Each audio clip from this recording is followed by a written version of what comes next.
Koje smo to vesti imali u prošloj nedelji što se tiče kriptomarketa? Svakako da je najznačajnija, ali nažalost i najgora vest da je počeo oficijalno rat između Irana i Izraela. Ovo je, možemo reći, uticalo loše na same kriptomarkete, međutim ne toliko loše. Vidjeli smo da je Bitcoin imao taj bounce, možemo reći pad sa nekih 110.000 na nekih 103.000, ali vidimo da se držimo čak i u posljednjih, možemo reći, 4 sata. Imamo mali pump Bitcoina do skoro 107.000. Dakle, zaista na neki način možemo reći poprilično čudno, Bitcoin se zaista fantastično drži. Što se tiče samoga rata između Izraela i Irana, vidimo da je rat poprilično ozbiljan. Nažalost, obe zemlje su izgleda krenule u ozbiljan rat i vidjet ćemo gdje će se ovo sve završiti. Vesti nisu dobre. Što se tiče samih drugih kriptovaluta, možemo pogledati i Ethereum i opet vidjeti da nemamo taj neki problem sa velikim padom u cijeni. Dakle, vidjeli smo da je Ethereum došao do ovoga, možemo reći, slobodno suporta i da se tu na neki način drži. Sada smo imali opet pump Ethereuma do skoro $2.700. Odlične vesti što se tiče kriptomarketa, odnosno cena, da nismo imali veliki pad što se tiče ovoga konflikta. Ja sam pratio markete u prethodnih nekoliko dana od kad je krenuo sam konflikt i vidimo da smo prvi dan kada je Izrael napao Iran, dakle kada su ih gađali sa bombama raketama, imali ovaj pad. Međutim, nakon toga nismo imali neki veći pad, dakle da kažemo na 100.000, na 98.000, već smo imali neki sideways, dakle što se tiče same cene i sada vidimo mali pump. Što se tiče Michaela Saylora, izjavio je da Bitcoin više neće imati bear markete. Veoma zanimljiva izjava samoga Saylora, koji je glavni čovjek MicroStrategy, je također izjavio kako cena samoga Bitcoina ide na $1.000.000.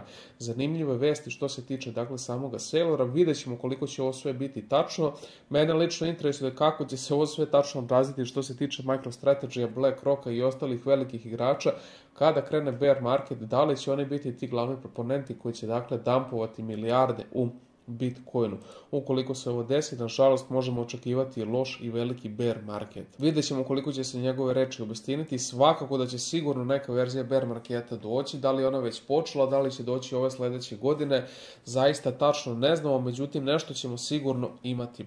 Ukoliko se obistine ove reči samoga Saylora, to bi značilo da mi nećemo imati bear markete, barem ne dok Bitcoin ne dođe do $1.000.000. Ostaje nam da vidimo šta će se tačno desiti. A što se tiče BlackRocka, evo imali smo vest prošle nedelje da je BlackRock dobio, odnosno da je akumulirao 3% od celog Bitcoina.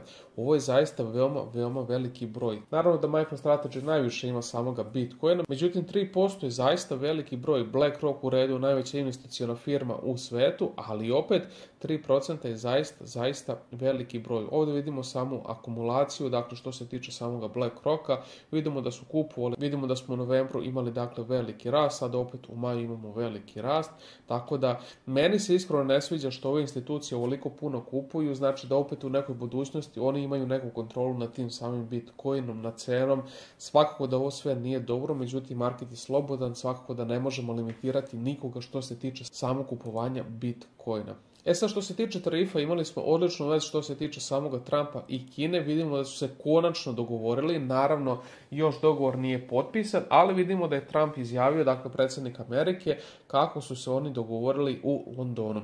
Imali smo taj razgovor od, čini mi se, 2 dana prošle nedelje u Londonu između Kine i Amerike. Pao je dogovor, Kina, čini mi se, dobija 10% američkih tarifa, Amerika dobija 55% tarifa, napravili su dogovor oko retkih metala također, vize za same studente koji dolaze iz Kine u Ameriku i sada čekamo da se ovaj dogovor potpiše. Nakon toga vidjet ćemo ko će biti sljedeći, Europska unija, Indija, imamo dakle neke opcije za koje se možemo nadati. Svakako da ove tarife mogu da budu glavni proponent rasta samoga kripto marketa, odnosno kripto valuta. Malo ćemo samo još jednom baciti pogled na Bitcoin dominance. U suštini hoćemo da vidimo gdje nam tačno ide BTC dominance i dakle šta se to odvijalo u prošloj nedelji. U prošloj nedelji opet imali smo rast samoga Bitcoin dominance na nekih 65%, međutim vidimo dakle da se sada opet držimo na nekih 64,6%, malo pada, ali zaista ne pada kao dakle vidjeli smo ovdje u maju kada smo imali neki rast dakle samih altcoina. Evo dakle ovo je bio neki presek glavnih vesti. Vi nam napišite dole u komentaru šta tačno mislite dakle što se tiče vesti, šta tačno mislite šta će biti sa ovim ratom i šta možemo očekivati u budućnosti što se tiče samih tarifa.